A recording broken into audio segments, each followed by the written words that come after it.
حکیم لقمان سے کسی نے پوچھا، آپ کیا حکمت کرتے ہیں؟ فرمایا، جو چیز خود معلوم ہو جائے اس کے پوچھنے کے در پہ نہیں ہوتا، اور بے تکلف کلام بے فائدہ نہیں کہتا۔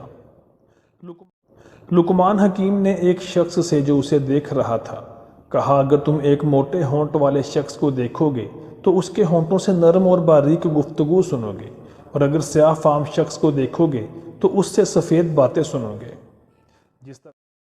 جس طرح آگ کا ذرہ عالم کو تباہ کر دیتا ہے، اسی طرح ایک گلہ انسان کی حالت تباہ کر دیتا ہے۔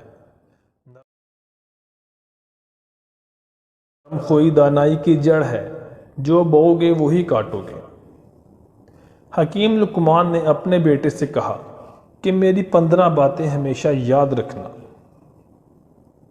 جب گھر میں داخل ہو تو زبان اور آنکھ پر قابو رکھو، آستین سے ناک صاف مت کرو، مہمان کی حیثیت کے مطابق اس کی خدمت ضرور کرو، گھٹنوں پر سر نہیں رکھنا چاہیے، گزری ہوئی کشیدگی کو تازگی نہ بخشو، مست اور دیوانے سے بات نہ کرو، سوراخ میں انگلی مت ڈالو، اونچی آواز میں تھوکنے اور ناک صاف کرنے سے باز رہو، نفع و نقصان کی خاطر اپنی آبرو مت گنواؤ، جمائی لیتے وقت منہ پر ہاتھ رکھو، بےہودہ گو اور متکبر نہ بنو، آنکھوں اور ابروؤں سے اشارات نہ کرو، خود کو عورتوں کی طرح آراستہ نہ کرو، سورج نکلنے کے وقت مت سونا، اپنی طاقت کو مت آزماؤ۔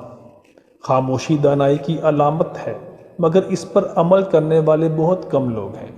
حکیم لقمان نے فرمایا، خاموشی میں کبھی ندامت اٹھانا نہیں پڑتی، اور کلام چاندی ہے تو سکوت سونا ہے۔